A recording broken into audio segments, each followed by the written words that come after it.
All right, we are done with the stories of these six very different, remarkable people, where we have looked at just episodes from their lives and careers that demonstrate what it means to be real, to be whole, to be innovative, and the skills that bring these principles to life.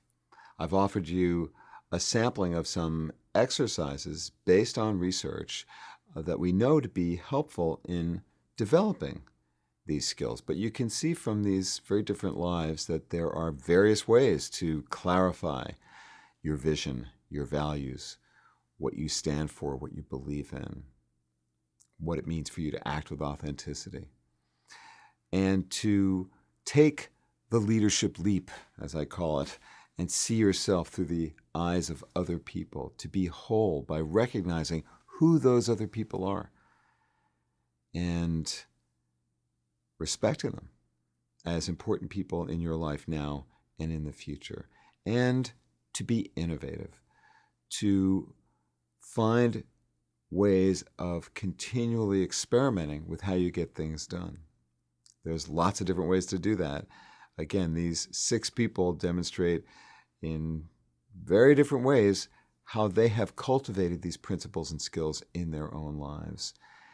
And like the great ones, all of us can find teachers to help us to pursue harmony, not balance at any one moment in time, but over the course of time, over the course of our lives, to be mindful of the decisions we make, the choices we make about what we do with our lives, who we surround ourselves with, and how we get support for pursuing the things that matter most to us. You can see from these six people that none of them sits still for very long, and they find ways to persist, even when they make mistakes, perhaps because of the mistakes they make, or the ways in which they annoy other people and make them angry, and fight with others in their world. They are continually striving and learning, refining their skills, figuring out what it means for them to live in a way that is consistent with what matters most to them and who matters most to them. You may not have the same talents, resources, luck that these six people have, but all of them started with not a lot of money. None of them were born with riches or with great opportunity. They created the lives they wanted to live. And you might feel, like so many people do these days, constrained, and that your range of discretion and how much you can make something new happen is limited. Well, like these people, there are ways of developing your capacity to have the strength and the support you need for pursuing what matters most to you. And these skills are a way to do that. So now that we're at the end of our course, it's time to think about where you go from here and how you can use what we've been learning together. What do the skills illustrated in these six stories mean to you?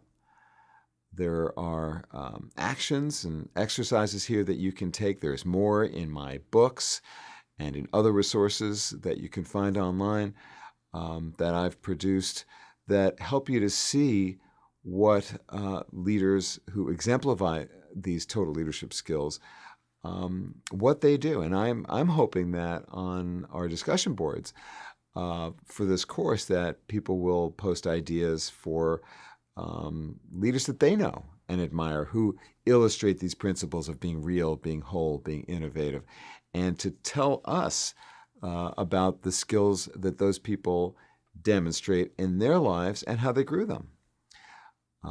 The challenge for you as a leader developing the capacity to have a positive impact on the world, to mobilize people toward goals that matter, is to keep an open mind and to continually stretch and adjust in light of what you discover as you reflect on your actions each step of the way. This requires some investment, for sure. It's not free, and nobody will do it for you. Every single leader that we've studied here, and all the many that I have known and studied over the course of my long career, has made themselves into the leader that they have wanted to be. It's a process of self-invention. And it is a performing art. So if you think about the great performers who you admire, maybe in sport or in music, for example, you'll see that the great ones are constantly practicing their basic skills. Think about somebody you admire in the world of sport, for example. Whoever that person is, I am willing to bet that they became better over time. And they did that by practicing the fundamentals of their sport and getting coaching and constantly reflecting on how well they're doing and what they could be doing better. Well, it's the same with developing the capacity to lead the life you want. Scour the field for ideas. Look to see examples beyond the ones that we've been talking about here, to see what you want to try to incorporate in your own repertoire of leadership skills. It takes some initiative and some discipline to do that. It's research and development, but it can be fun, even if challenging. If you remain conscious, this is perhaps the hardest part, thinking about why you're doing what you're doing and practicing these skills, you're going to start to feel more purposeful, more connected, and more optimistic about your capacity to grow as a leader and to have the kind of success that you're interested in pursuing according to your passions, your interests, your particular gifts. All 6 of the people that we've studied here learned over time. They learned from their mistakes. They learned these skills of being real, to know what matters, to embody values consistently, to align actions with values, to convey values with stories, to envision your legacy, to hold yourself accountable. They learn these skills over time. The skills associated with the principle of being whole, clarifying expectations, helping others, getting support by building supportive networks, applying what you know in one part of your life, assets that you've got, to goals that matter in other parts, being smart about how you manage the boundaries between the different parts of life and weaving those disparate strands, skills that you can learn over time, just like our exemplars. The skills for being innovative, to be able to focus on results and be flexible about how you pursue them, to creatively resolve conflicts among the different parts of your life, to challenge the way things are and grow your capacity to see new ways of doing things and to overcome the inhibitions to trying new things, which requires courage to work through the fear and anxiety that always attends trying something new. And finally, to inspire others with your example as being someone who tries new things, creating cultures of innovation. You don't have to do all these. It's a lot, I know. Nor do you have to do all these exercises, but each one has a distinct purpose, although you've discovered by now that they are in some ways very closely related. So the question now for you, if you haven't addressed it yet, is which do you want to focus on now? Which areas do you want to develop most? And why is that important to you? So I would recommend that you go back to the assessment that I asked you to do at the very beginning of our course and look again. What do I want to focus on? Which are the strengths I want to build on? And what are the areas I should improve? You might want to think about what you were thinking as I was talking about these 6 remarkable people. Tom Tierney, Sheryl Sandberg, Eric Greitens, Michelle Obama, Julie Foudy, Bruce Springsteen. As you heard me speak about them, what piqued your interest? What about them did you want to try to emulate? You don't have to aspire to be like any one of these people. You just have to learn from them. That's why I put this course together for you, to learn from these people, to perhaps be inspired by them, but mainly to be instructed by their example. So whatever caught your attention, go to that and pursue that. If you've just started to think about practicing any of the exercises that I've shared with you, well, you're going to discover that it's hard to learn a new skill. You make mistakes. The muscles feel funny when you start to stretch them in a new direction. It hurts a little. But you have to look at what's working and use that as you think about, all right, now what's next? As I reflect on my study in this, on the material that I put together to create this course and the books related to it, I think about a few big ideas that I want to share with you now in closing.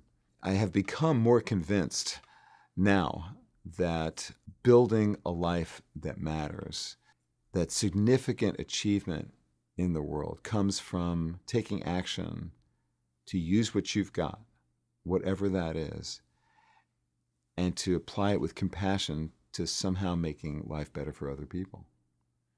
That leading the life you want requires striving to help others. Each of our 6 examples in this course illustrates that primary idea in very, very different ways.